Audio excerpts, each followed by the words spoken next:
Alright, welcome back to the SuperCoach Nuffs channel. In this video we're going to review round 6 as well as preview round 7 of the 2024-25 SuperCoach BBL season.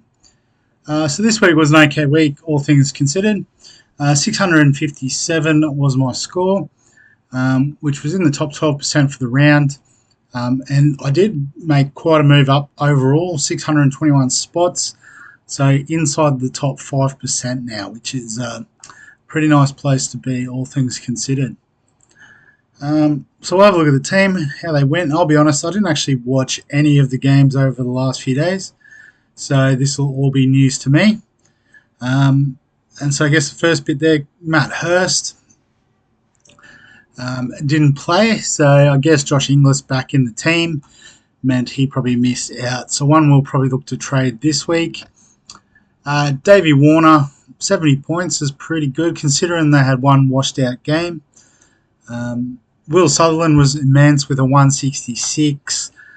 Cooper Connolly just the 2. Jacob Bethel just the 3. So I'm guessing they got out cheaply, didn't really do a lot of bowling. McSweeney with just the 17. Tom Rogers was another really good one with 119. Chris Green is our captain, obviously only playing one game and then not doing so well in that one with just the 10. Wes Agar, 24, and actually lost some cash, so we were hoping to get some money out of him. Hasn't really worked out. Lockie Ferguson with just the 86. From one game, he was good though. Zampa with 87 and Spencer Johnson with 81. So, yeah, so obviously missed out on a few players. Again, like I said, I haven't been paying the most attention to it, so that's on me. In terms of the head-to-heads this week, so if we go back to round 6. So in the first league, defeated Glenn Haxwell by a couple of hundred. So looking at his team, he had Stoyan with the 114 was nice. And then, so that is as the captain, so 57 as captain. Fair enough. Had Richardson. Nisa's back in, 68, that's good to see. And Webster scoring well, 59. But yeah, probably just a few too many players DNP this week, which is not ideal. Still got the likes of Hassan Khan, that sort of thing, so not sure what's going on there. And actually just realised scored the highest this week, so pretty rare in this first league. Got a couple of guys like LA Knight, Jason's Raiders doing really well, so I'll take it. If we go back, what am I trying to do? Back to matchups, that's it. In the second league, copped a proper thrashing, 904 from Reno's 11, Shane's team.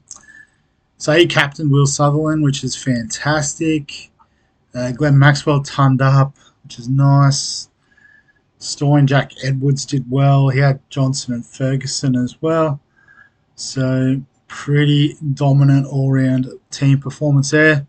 And clearly the highest for the week. We might have a look overall how that stacked up, because that is a monster score, given there was one game that rained out. In the third league, beat Scorched Earth with the 521. So in terms of the difference makers, I guess some very disappointing results. Probably Connolly as captain being most disappointing there. And there is one better score in this league with Jim's team, Kickass, 689. So Berendorf was a player I didn't have, and Richardson I suppose I don't have, both scoring well. Had Green as captain as well, so definitely left a few points on the table.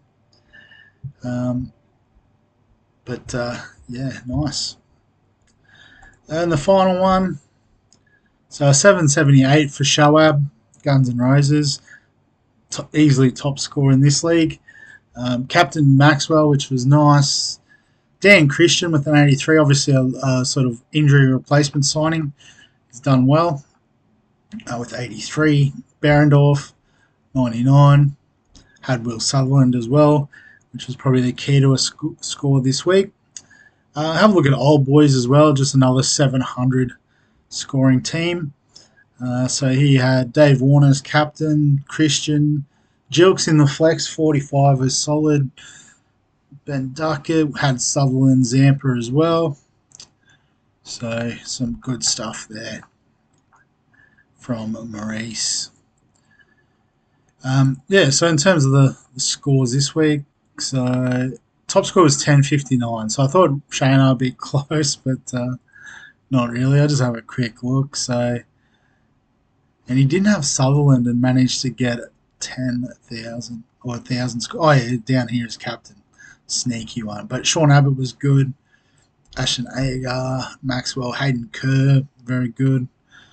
In fact, might have a look at the players, see anyone else we've missed. Max Bryant continues to go well with 107. Steckity, good with the ball, 97. Osama Mir, 90. I think the rest of these guys we've looked at. James Vince is going well also.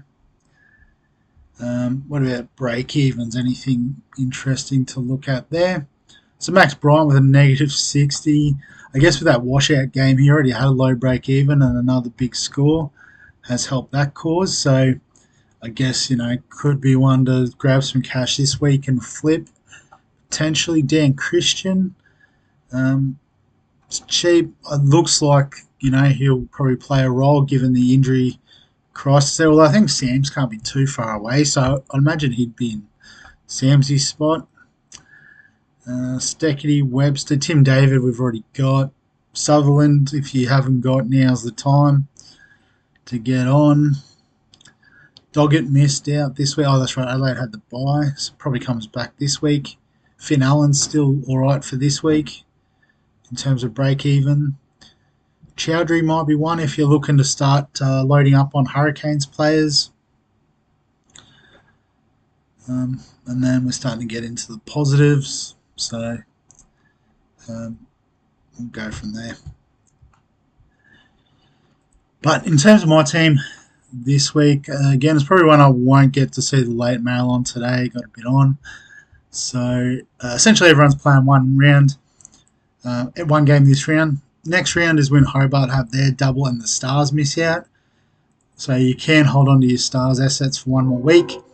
And then the last round, everyone plays the one. So essentially, most teams have 3. Hobart have 4. Stars only have 2. So we've got Timmy David already. And we've got a lot we want to fix on this team. So the question is, where do we start? So I guess in terms of priority, I think we need a wicket keeper. So we're probably going to have to trade Hurst. Although there is a bit of chat, Jake Doran might come into the team. Hobart are losing their international stars, and it sounds like they're not going to try to replace them this late in the season. So an interesting move, but might open up an opportunity for Doran, albeit I imagine he'd be more of a middle order type batsman, probably won't wicket keep. But, he could be that sort of flex player that could be useful in a given week. But we do need to trade out Hurst, so we'll put him on the chopping block. After that, I guess, Connolly always has that double chance. I think we keep Warner just batting at the top of the order. His money would be good to use, but we'll hold this week. Bethel and McSweeney, if we can get rid of, would be nice. Which I think we probably can. We can also probably boost this week. So we'll boost and probably leaning towards getting rid of Agar just because he bats low and not sure he's the most nailed on in the team. Obviously Ferguson and Graham would be before him in the pecking order. So we do have Overton that can come in as well, so that's good to know. But I might actually put him up as a batsman. Try to push those all-rounders up as much as we can. So we definitely need at least one on the batting list. Um, let's go by average and see what we get. So Christian's a cheap option that we could plug in. We do have quite a few Stars players already. We do also have the likes of Timmy David. Sam Constas should be back. I think he was going to be back for that last game, but it got rained out. So here's one we could potentially play. We could potentially play David. So I think we can go big in terms of bowling options. So the likes of Behrendorff, is averaging quite well. Nisa being back is good because he'll probably bat fairly high too in that heat order, like number 7. I didn't actually see it the other day. This is me guessing. Mitch Owen actually missed out the other day. That's interesting. Oh, that's right. They were in the rained out game, weren't they? So I think all the Hobart guys missed out. So we could start looking at the likes of them as well. Or, you can go with some of the gun bowlers like Dorshus has been good this season. Tough one against Perth, but they may need his late order batting as well for that reason. Bartlett has been bowling well. Oh, so I forgot I need a wicket keeper, so maybe we should start with the wicket keepers and go from there. So I'm thinking wicket keeper, cheap batsman, just plug in, and then maybe load up on the bowling. So in terms of batsman, Duckett, he's only got 2 games left. Philippines has been looking alright. Seaford's dropped down a lot since we traded him out at 170. Do we go someone like Ben McDermott? Also, do we go Josh Inglis now that he's back?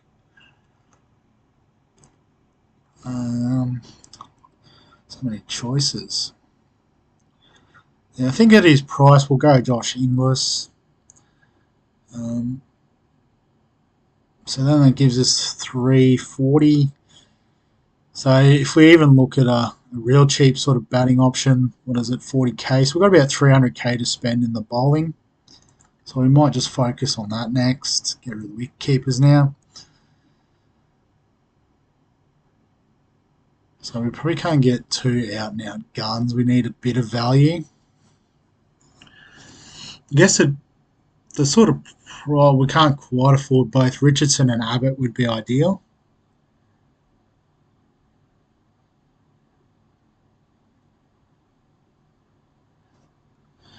So do we potentially put Bethel back in? I'll swing over and up. And Chris Green might be the one to make way. Gives us and 66k to spend. And a bowler, that's fine. It doesn't really matter, I suppose. Because they'll be sitting as our bench player, I think. So what if we filter out players that we can afford, see what we get. Yeah, so not a lot of playing type options.